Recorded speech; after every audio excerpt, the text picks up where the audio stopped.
राधे राधे दोस्तों कहते हैं कि घमंड एक ऐसा अंधेरा है जिसमें इंसान को अपनी खूबियां तो बहुत बड़ी दिखती हैं पर दूसरों की इज्जत बिल्कुल नज़र नहीं आती।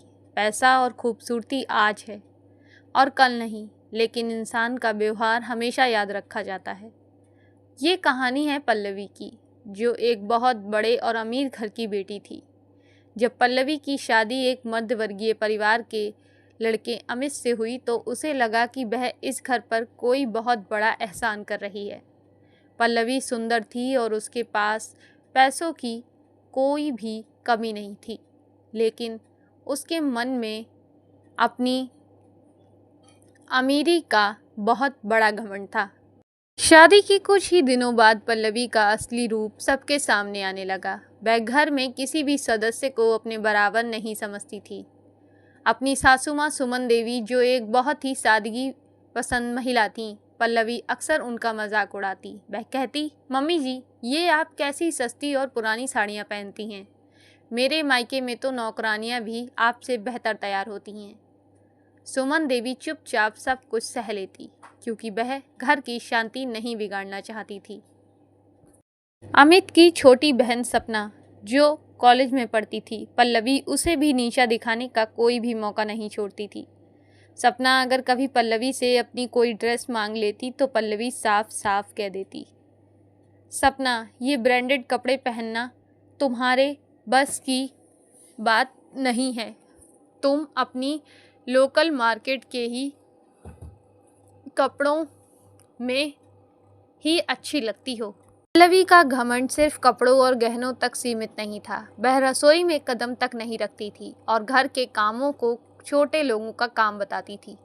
अमित उसे समझाने की कोशिश करता कि परिवार रिश्तों से चलता है, पैसों से नहीं, लेकिन पल्लवी उसे यह कहकर चुप करा देती कि तुम लोग मेरी कीमत कभी समझ नहीं पाओगे। उसे लगता था कि उसका मायका बहुत ताकतवर है और उसे कभी किसी की ज़रूरत नहीं पड़ेगी। वक्त हमेशा एक जैसा नहीं रहता। अचानक एक दिन पल्लवी के मायके से खबर आई कि उसके पिता के व्यापार में बहुत बड़ा घाटा हुआ है और उसकी सारी संपत्ति कुड़ खोने वाली है। पल्लवी को वो घमंड जो उसके पिता की दौलत पर टिका था, एक पल में ही चकनाचूर हो गया और उसके पिता और भाई सड़क पर आ गए थे। जिन दोस्तों के साथ पल्लवी अपनी अमीरी की डींगे हाँकती थी, उन सब ने फ़ोन उठाना भी बंद कर दिया। पल्लवी को लगा कि अब उसका ससुराल उसे ताने देगा और घर से निकाल देगा, क्योंकि उसने कभी उनके साथ अच्छा व्यवहार किया ही नहीं था।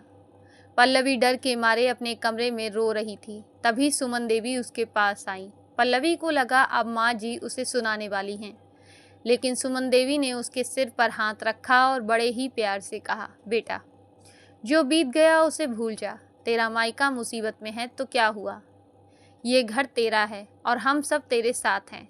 अमित ने भी आगे बढ़कर कहा कि वह पल्लवी के भाई की नौकरी में मदद करेगा। सपना, जिसे पल्लवी ने हमेशा धुतकारा था, वह अपना गुल्लक लेकर आई और बोली, भाभी, इसमें थोड़े से पैसे हैं, शायद ये अंकल के किसी काम आ जाएं। पल्लवी की आंखों से पश्चाताप के आंसू बहने लगे। उसी अपनी हर बात, हर ताना और अपना वो खोखला घमंड याद आने लगा। उसे समझ आया कि मुसीबत के वक्त वो दिखावटी दोस्त या ब्रांडेड कपड़े काम नहीं आए, बल्कि वो परिवार काम आया जिसे उसने हमेशा से ही तुच्छ समझा था। और पल्लवी ने हाथ जोड़कर पूरे परिवार से मांगी और उस दिन के बाद उसका वो घमंड हमेशा हमेशा के लिए खत्म हो गया। वह अब घर की सबसे प्यारी और समझदार बहू बन गई। तो दोस्तों, ये थी पल्लवी के घमंड की कहानी। ये हमें सिखाती है कि पैसा और रुतबा इंसान को ऊंचा तो बना सकता है, पर महान नहीं। महानता तो विनम्रता और अपने कर्मों के प्रति प्यार में छुपी होती है। घमंड की दीवार कितनी भी ऊंची क्यों ना हो, सच की एक लहर उसे गिरा ही देती है। दोस्तों, उम्मीद करती हूँ कि आपको ये कहानी पसंद आई होगी, तो हमारे चैनल को सब्सक्राइब करना मत भूलना। कल फिर मिलेंगे एक ऐसी ही नई और दिलचस्प कहानी के साथ। तब तक के लिए आपका धन्यवाद।